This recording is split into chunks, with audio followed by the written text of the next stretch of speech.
the building, Stanley realized he felt a bit peculiar. It was a stirring of emotion in his chest, as though he felt more free to think for himself, to question the nature of his job.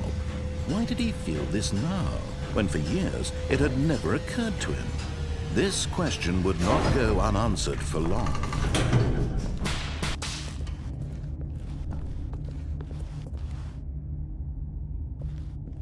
Stanley walked straight ahead through the large door that read Mind Control Facility.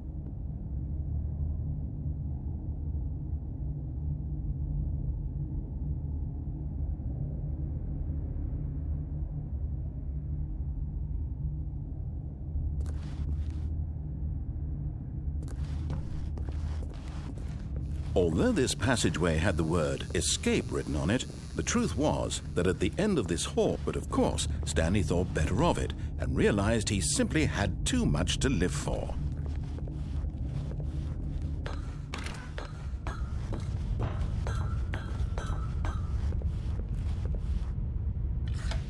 The lights rose on an enormous room packed with television screens. What horrible secret did this place hold? Stanley thought to himself. Did he have the strength to find out?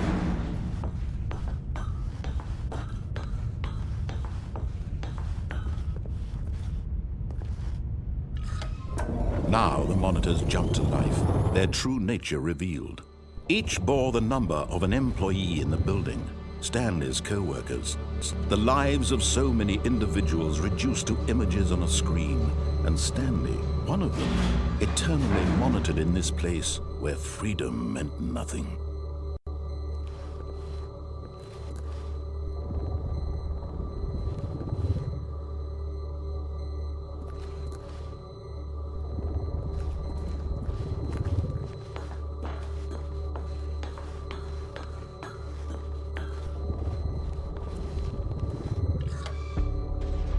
This mind control facility, it was too horrible to believe. It couldn't be true.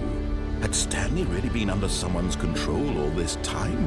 Was this the only reason he was happy with his boring job? That his emotions had been manipulated to accept it blindly?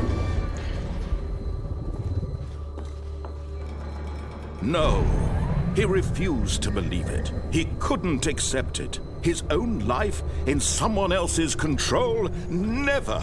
It was unthinkable, wasn't it? Was it even possible? Had he truly spent his entire life utterly blind to the world? But here was the proof, the heart of the operation. Controls labeled with emotions, happy or sad or content, walking, eating, working, all of it monitored and commanded from this very place. And as the cold reality of his past began to sink in, Stanley decided that this machinery would never again exert its terrible power over another human life.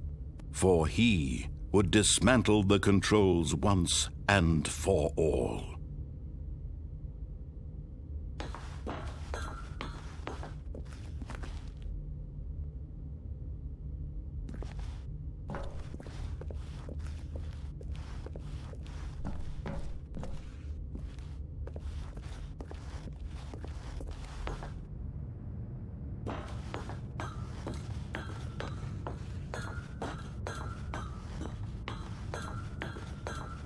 And when at last he found the source of the room's power, he knew it was his duty, his obligation, to put an end to this horrible place and to everything it stood for.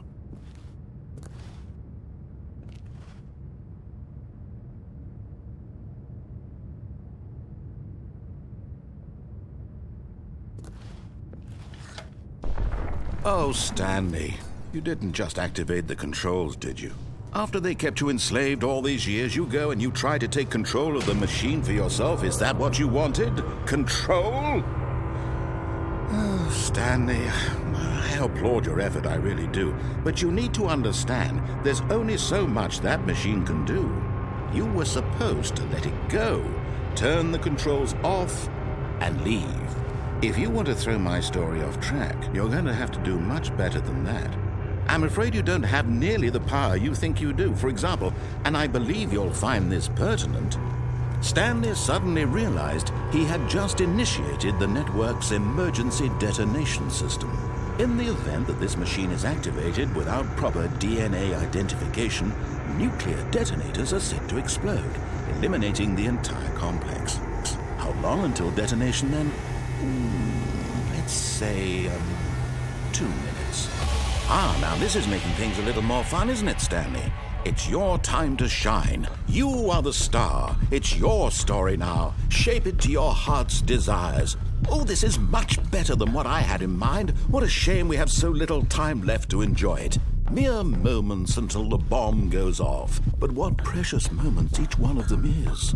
More time to talk about you, about me, where we're going, what all this means. I barely know where to start. What's that? You'd like to know where your co-workers are? A moment of solace before you're obliterated? All right, I'm in a good mood. You're going to die anyway. I'll tell you exactly what happened to them. I erased them. I turned off the machine. I set you free. Of course, that was merely in this instance of the story. Sometimes when I tell it, I simply let you sit there in your office forever, pushing buttons endlessly and then dying alone. Other times, I let the office sink into the ground, swallowing everyone inside, or I let it burn to a crisp. I have to say this, though, this version of events has been rather amusing. Watching you try to make sense of everything and take back the control wrested away from you, it's quite rich. I almost hate to see it go. But I'm sure whatever I come up with on the next go-around will be even better. My goodness, only 34 seconds left. But I'm enjoying this so much. You know what? To hell with it. I'm going to put some extra time on the clock. Why not? These are precious additional seconds, Stanley. Time doesn't grow on trees. Oh dear me, what's the matter, Stanley?